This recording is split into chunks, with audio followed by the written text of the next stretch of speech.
What's going on, gamers? It's your boy Diggs Gaming.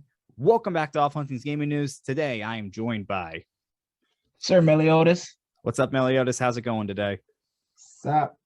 All right. Well, first things first, we have got to talk about this Square Enix thing.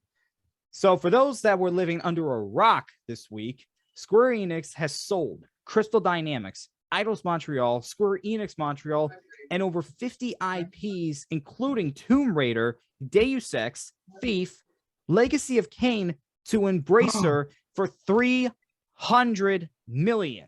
Legacy of Kain? Yeah. Big IP right there.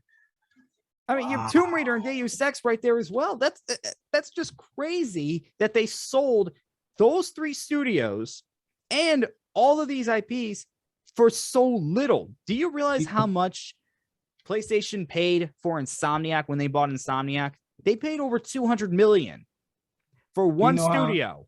But they haven't made a Legacy of Kain game in years. But they have made Deus Ex and Tomb Raider. So hopefully the studio that bought them does something with the Legacy of Kain. Okay, I'm just gonna ask you this: do you know what Embracer is? No. Embracer is THQ Nordic. So THQ Nordic bought these studios and these IPs. Have you ever played Darksiders? I have not.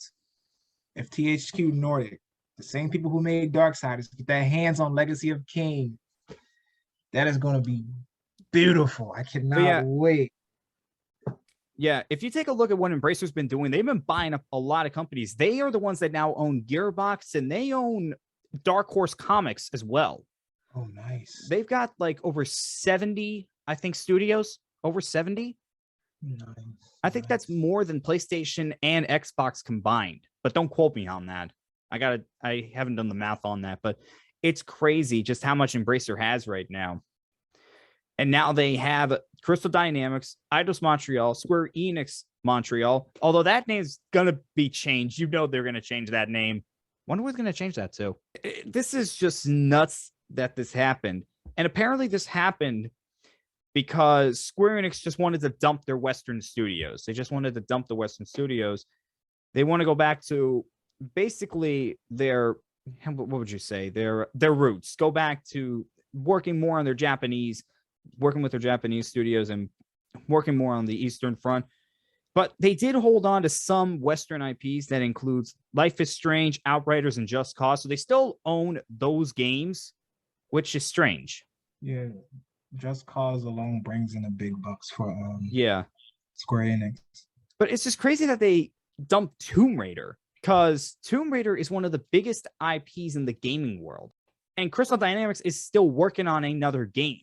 They just announced that they were working on the next Tomb Raider game. Wait, so how does this affect the deal that they had with Marvel and Crystal Dynamics, who is working No one has any idea. On the Avengers game? How does that affect No one has any idea, but everybody's assuming that Crystal Dynamics still has the Marvel property. So people are suggesting that it's going to be Crystal Dynamics holding on to that. And it was Eidos-Montreal that did Guardians of the Galaxy. So the thought is the developers still have the property, because like I said, Square Enix just wanted to dump their Western studios. So I guess they didn't mind losing the Marvel properties, especially because between Avengers and Guardians of the Galaxy, they lost over $200 million. I know. Avengers was a major flop. And apparently Guardians of the Galaxy was a major failure. Although they've been saying that a lot about their Western games. You take a look. Somebody was talking about that, and they were just talking about how they see a lot of their Western games as failures. But I mean, Deus Ex and Tomb Raider sold a lot of copies. Guardians of the Galaxy did very well critically. I'm not sure how it did sales-wise. I got to take a look at that. But, I mean, it's just crazy the fact that what blows my mind is $300 million for all of these properties. It just doesn't make any sense. Also, this deal is going to be completed between July and September of this year. Oh, and as for the reason that they made this move, Square Enix sent out an explanation that said that they were going to be focusing more in investments in fields including blockchain, AI, and the cloud. Interesting. Interesting. Are they going to VR? I don't know. I don't know, but I'm just excited that if they was to sell the IP of Legacy of Kain, they gave it to THQ. Because again, like I said, Darksiders is amazing. So imagine them putting that stank on the Legacy of Kain. I can't wait. I can't wait. And a lot of people are talking about this as well. And the reason I'm going to bring this up is because there was also rumors regarding this. They're talking about whether this means Square Enix is going to be acquired by Sony. And that's the rumor that's been going around. We kept hearing about Sony probably purchasing a big Japanese studio. And the rumor was it was going to be Square Enix. So do we think that this deal, that they could still buy Square Enix, even though they just sold all of this stuff? I said they sold basically all the studios Sony would have bought them for. So I don't think the deal. We'll see. I mean, they don't have anything now. I mean, they have, but like anything of relevancy. Well, you right still now. have Final Fantasy, you still have Kingdom Hearts, and you still have a few other IPs. But I mean, like I said, you gave away Tomb Raider, Deus Ex, Legacy of Kain, as you keep talking about. So I was talking to KB about this, and sorry we couldn't have KB on, but this is what she texted me in regards to this. It's a good company with a solid reputation. She's talking about Square Enix. For the games that they put out, they sold a lot, but overall focusing their energy on a more limited spread of games may be more beneficial. I see her point there. I do see her point there. Because again, I mean, what have been their biggest sellers? It's been Final Fantasy, Kingdom Hearts, and a few other of those games. But again, Tomb Raider and Deus Ex were also two very big sellers as well. Mm-hmm. And to give those games away, it does raise some questions. To be fair, they did flop with the last Deus Ex. That's true.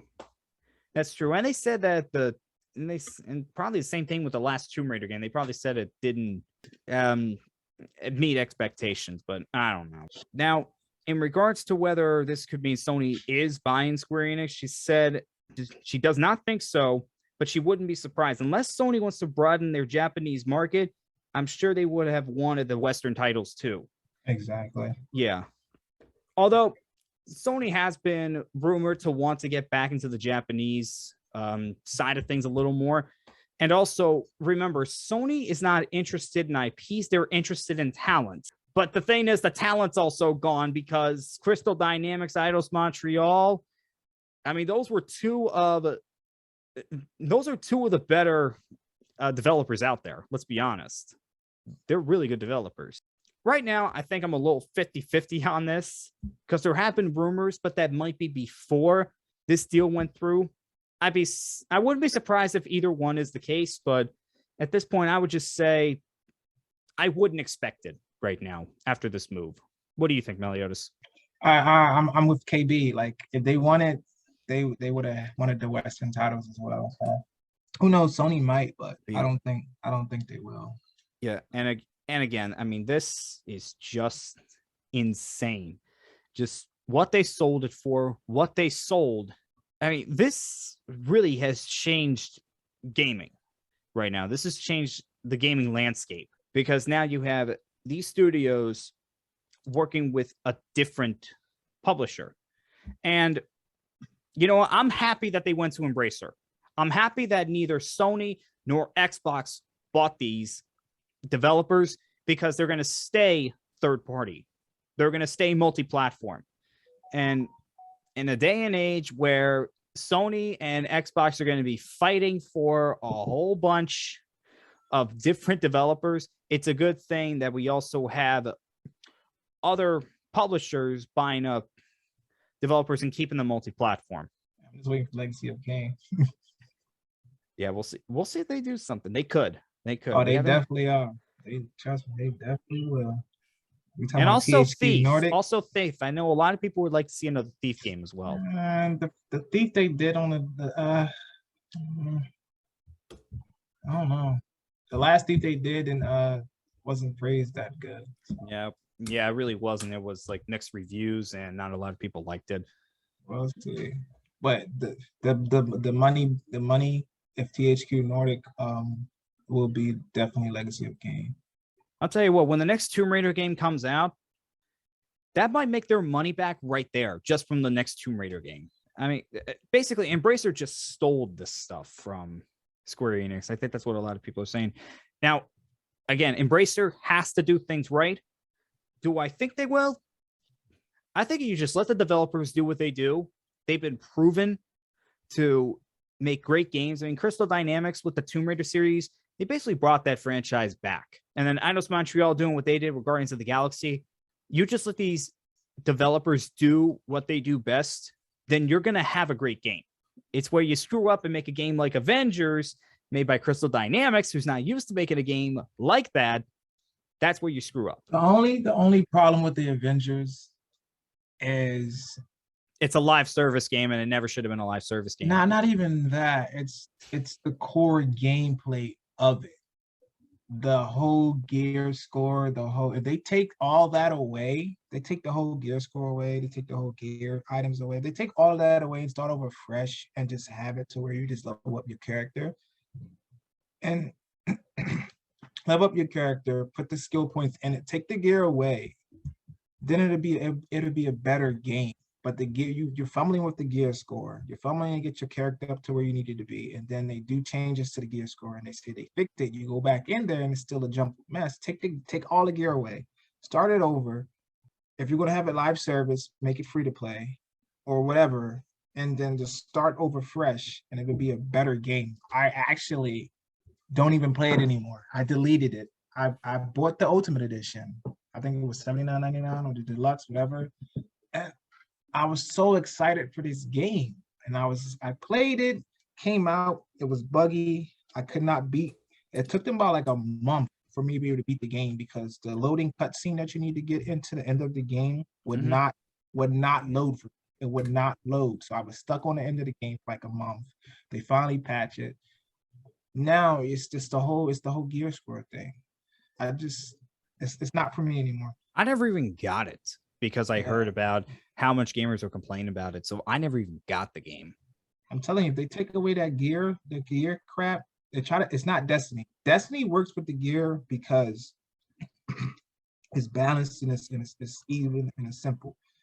But you got attributes. Let's say you get a heroic piece, but the heroic piece you put on is taking down your heroic stat. Why is that? Why am I putting on a heroic piece that's supposed to bump my heroics, but it's taking it down? It's not balanced. Take it away, it'll be a better game. I'm telling you. They take it away to be a better game. Yeah. I know you had probably the biggest game that people have been waiting for. They've been waiting for an Avengers game for a long time, and you screw it up. You could not screw it up, and yet they found a way to screw it up. All right, let's move on. Final thoughts with this transit. With the buyout. Yeah, with the buyout. Thank you. I think it's good. Yeah, because like you said, Square Enix was sitting on a lot of games, especially Legacy of Kain, which is one of their back then on an older generation like the PlayStation, the Xbox, the Dreamcast. Even that was a good game to where, and they were just sitting on it to where they gave it to THQ.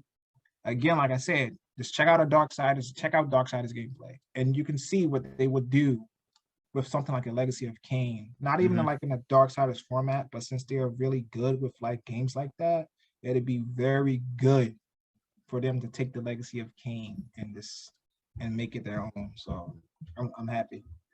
Yeah, and again, the fact that these games are going to stay multi-platform, I think that's good for gamers, and I just think that's good for the gaming industry altogether. Not everything has to be exclusive, even though we are starting to head into that where a lot of games are going to go exclusive. Bring on the games. Bring them on. Okay, so let's move on to, Activision was in the news again, and not for good things. Can this company stay out of trouble for 1 week? Apparently not. Activision has been accused of threatening workers to not talk about their wages or work conditions. And also, they're going to have a shareholders meeting to vote on certain things. And one of the things that the higher ups at Activision Blizzard told their shareholders not to vote on was making reports on efforts to prevent harassment and discrimination. At this point,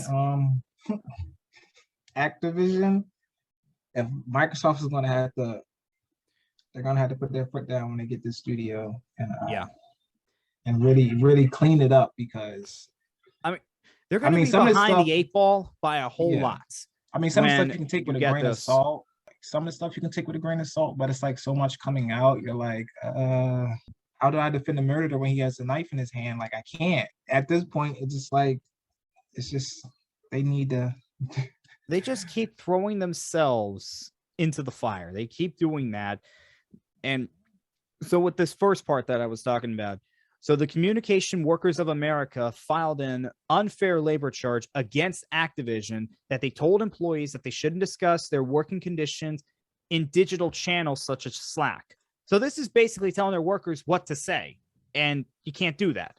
And then the second thing, like I said, they're going to be voting on 5 different proposals, and one of the things they told them to vote against was reports on their efforts to prevent harassment and discrimination. Why on earth would you do that?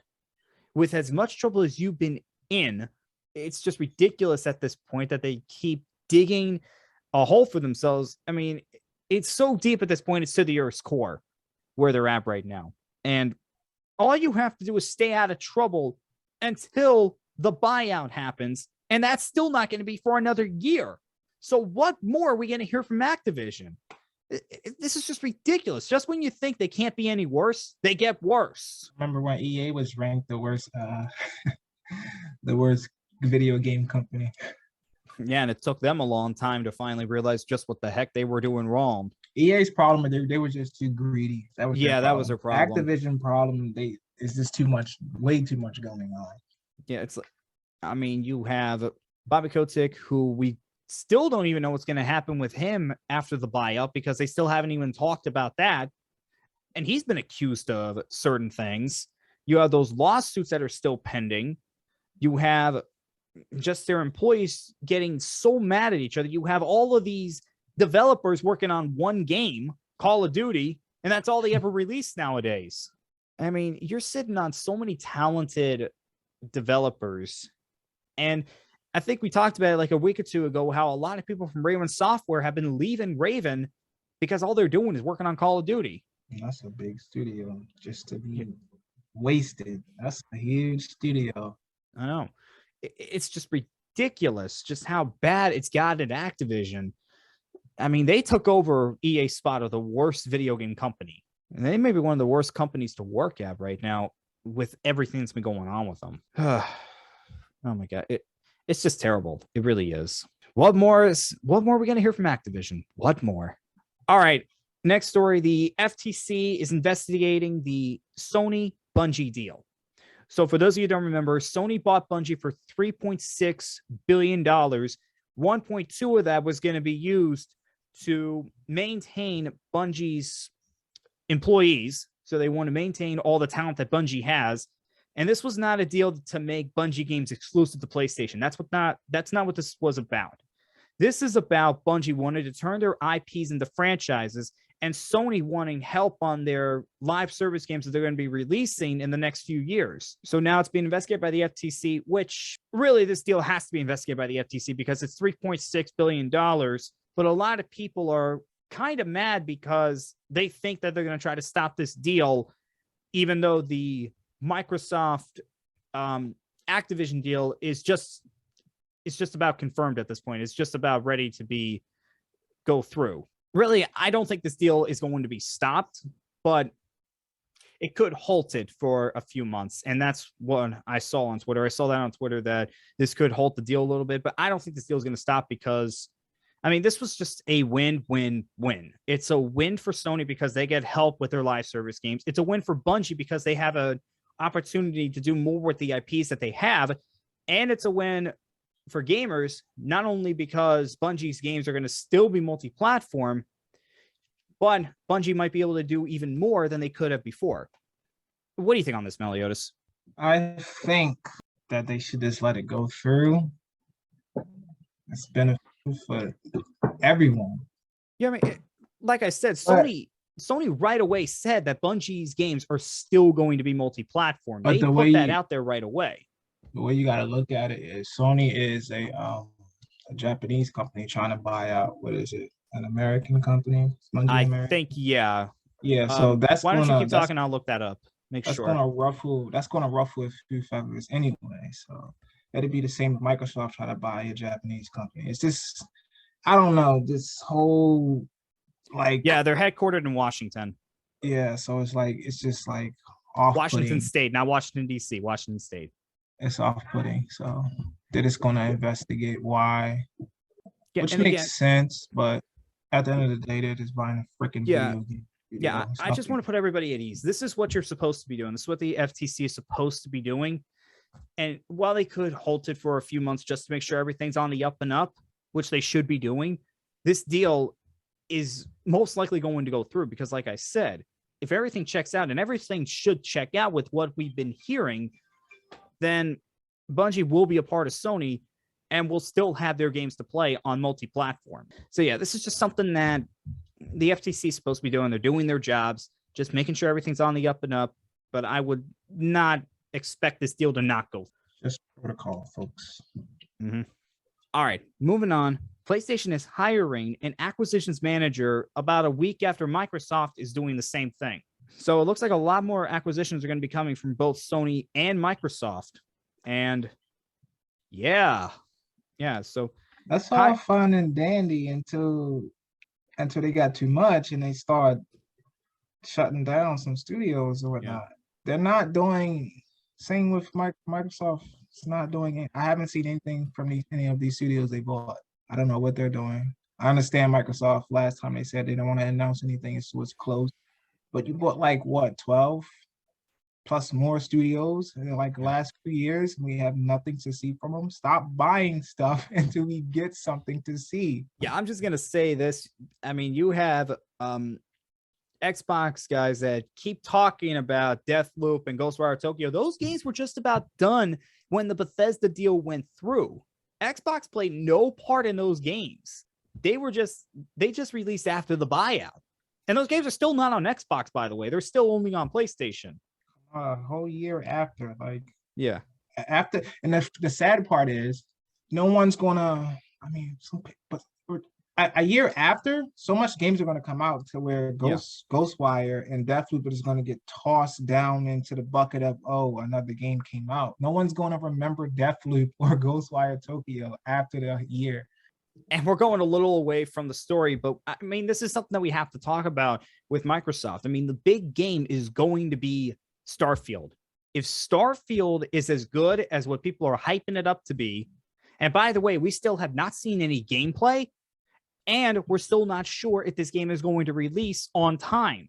If we do not see anything by the Xbox Bethesda showcase, which we will talk about later, then that game is going to be delayed. I am calling it right now. If we do not see gameplay of Starfield on the showcase, the game is going to be delayed. And you and I talked about this a few days ago. Starfield, I don't think that's not everyone's cup of tea, though. I mean, like, who doesn't like? Let's look at No Man's Sky. Like, yeah, we're looking at No Man's Sky and Starfield. It's the same premise. You're flying around, you're exploring. That's not everyone's cup of tea. And if it doesn't come out swinging, it's just going to be another game in the bucket that no one's going to care about. Yeah, and I know another game that they're going to be releasing sometime in the near future, Redfall. I know that's one you might be looking forward to. That one, yes. Redfall, that's promising. Yeah, that one is promising. I mean, Microsoft has to start showing off what they are doing with these companies, what these companies are doing. They are still behind PlayStation in terms of exclusives for this generation. And I just don't understand people that do not believe that. You look at what Sony has been putting out. I mean, it's been hit after hit after hit. And Microsoft, Forza Horizon 5, great game. It's a racing game, though. Halo Infinite didn't really do a whole lot after the post-launch. Trying to turn it into a live service game isn't really working. I haven't even beat Halo Infinite. Sorry. Another game in the bucket. Yeah. Now, back to this whole acquisitions manager. That might actually be a good thing for both these companies to have so that they know what companies might fit well into, into their, what's the word I'm looking for? Workplace. But as we're getting more and more into this, I mean, there's not a lot left. I mean, you have EA, Capcom. I mean, we talked about Square Enix, Konami, Ubisoft, and Ubisoft, the owners at Ubisoft, the people that run it, they are trying their best to not get bought out. They do not want to lose Ubisoft. That if Microsoft do buy a studio, I could definitely see it be Ubisoft. I'll be honest, I could. Good acquisition. Ubisoft has so many good IPs under them. I know, but again, they are trying their best not to get bought out, which I think they'll be able to do. Because when you try your best to do that, normally it works out for you. But Ubisoft has been doing good lately, so yeah, they have nothing to worry about. Yeah, I don't think Ubisoft's going to get bought out because of what we just talked about. I mean, Capcom, I don't think so. EA, maybe a few years ago, but ever since then, EA is doing good too. Besides that Battlefield, EA's been good. Yeah. The battle. Oh my God, Battlefield 2042. Let's not even get into that. Square Enix, I could see get bought out. Maybe. I mean, yeah, there's not a lot left. Moving on, Prince of Persia: Sands of Time remake has been delayed a few times. Well, it's been delayed again, and this time it's because a new developer has taken over the game. Ubisoft Montreal has taken over development of the Prince of Persia: The Sands of Time remake. Good. That's the best studio to put it on. Yeah. Here's the thing, and this is what somebody talked about, and I completely agree with them.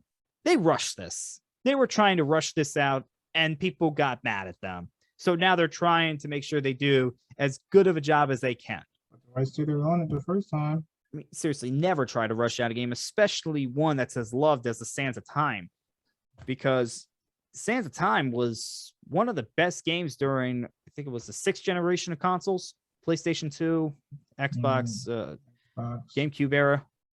Yeah, that's 6th generation. So new studio taking over the Sands of Time remake, Ubisoft Montreal, and the game has been delayed yet again. Moving on to the Xbox Bethesda showcase, we got confirmation that the showcase will be around 90 minutes long, and we could see a new Doom game revealed at the events. But the bad news is it's going to be exclusive to Xbox. What a shame. All right, first let's talk about Doom a little bit and what they could do with the next game. So the last game that was released was Doom Eternal, which of course did great. I mean, no surprise there. And now we're going to have a new Doom game coming up. And yeah, the rumor is that it's going to be exclusive to Xbox, but come on, we were expecting this. It is a shame because Doom is kind of seen as a PlayStation classic because of the original game. But again, Xbox now owns the IP. They can do whatever they want with it. You got to keep in mind when they ported over, what was it, Doom 2006? Doom 3, I believe. Yeah, Doom 3 to 2006. That was Xbox exclusive. Then they remastered it. Then they put it on the 360 and the PS3. So it's been an exclusive Doom game for Xbox before. I don't think it should be exclusive. If Microsoft wants to go that way, then I mean they need exclusivity. So it's like 50-50. I don't know.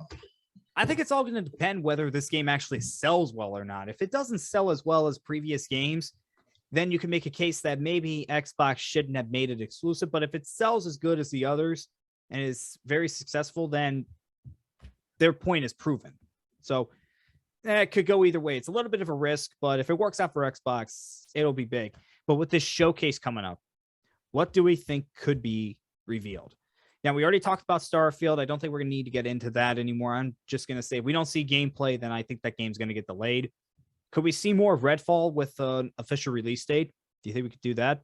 I think Redfall, probably get another teaser trailer, if not like a little scripted gameplay demo. I know they should, I think they're going to show State of Decay 3 Probably another trailer of State of Decay 3. What else? Oh, what was that? What was that game they showed off? Hellblade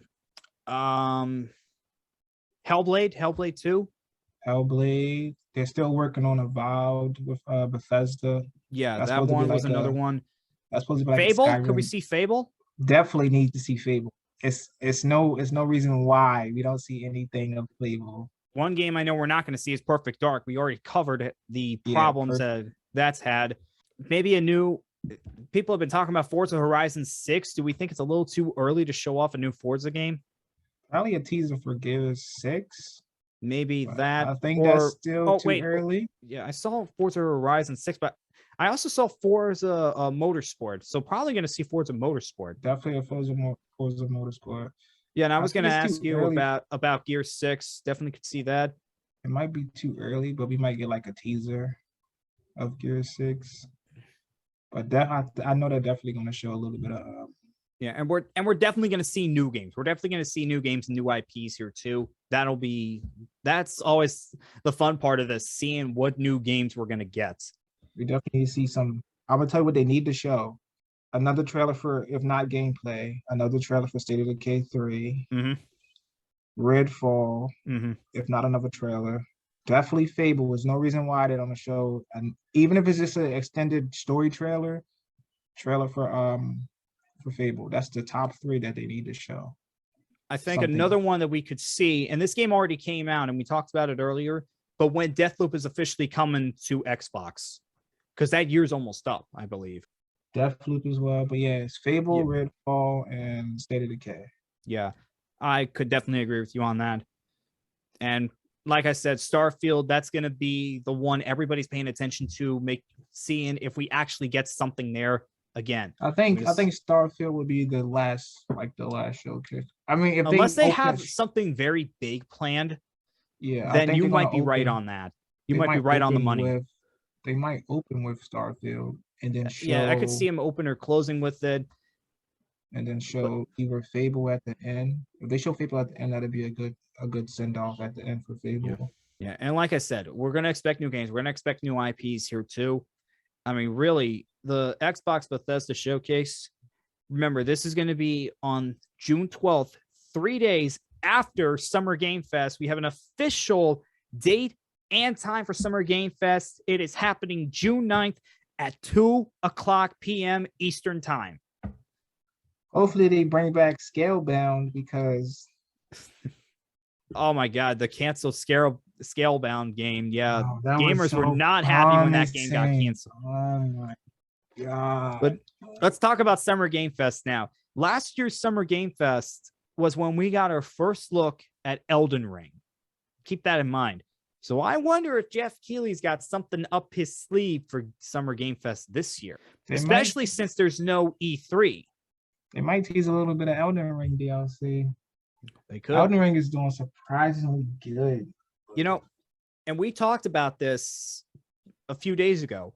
We could see some things from the Xbox Bethesda showcase teased at Summer Game Fest, because Jeff Keighley loves doing that, and then they show it completely off at their showcase. We could see that, because they're only 3 days apart. So I would not be surprised if that happens. Would you? That week is going to be very exciting for gamers. So June 9th, Summer Game Fest. June 12th, Xbox Bethesda showcase. We already know THQ Nordic is doing something during the summer. And now we're just waiting on something from Nintendo and Sony. We're going to see if Nintendo does something I would expect Nintendo would have like a direct, but Sony is the big question mark. When does Sony have their events? They usually go like the 20th or like the 23rd, but that'd be too far out. No, probably closer. If Xbox is going the 13th, Sony could go to 17th. The 12th. If not, it's on the 12th. Yeah. Sony could go to 17th if not touching the 19th. I mean, this is just crazy. The fact that we're talking about this, that we're getting closer and closer to summer, where we see a lot of games revealed. We see a lot of release dates confirmed. And again, we're going to start seeing that a little more coming up in the next month, maybe even the next few weeks. But again, Sony's events, I would not be surprised if it's less than a week apart from the Xbox Bethesda showcase, because we know what those companies like to do. Still, I mean, Xbox has been holding back. Sony has been holding back. We have to guess that. I mean, that's basically confirmed at this point. And I just cannot wait to see what both Xbox and Sony has to reveal. I can't wait to see what Summer Game Fest is going to reveal to us. I can't wait to see if Jeff Keighley has an ace up his sleeve like he did with Elden Ring last year. And I can't wait to see really what Nintendo does. So yeah, this is an exciting time that's coming up for gamers. And we'll be here covering it every step of the way. All right, guys, that was the gaming news for this week. As always, I'm Diggs Gaming. It's been your boy, Sir Meliodas. We'll see you guys next time. See ya.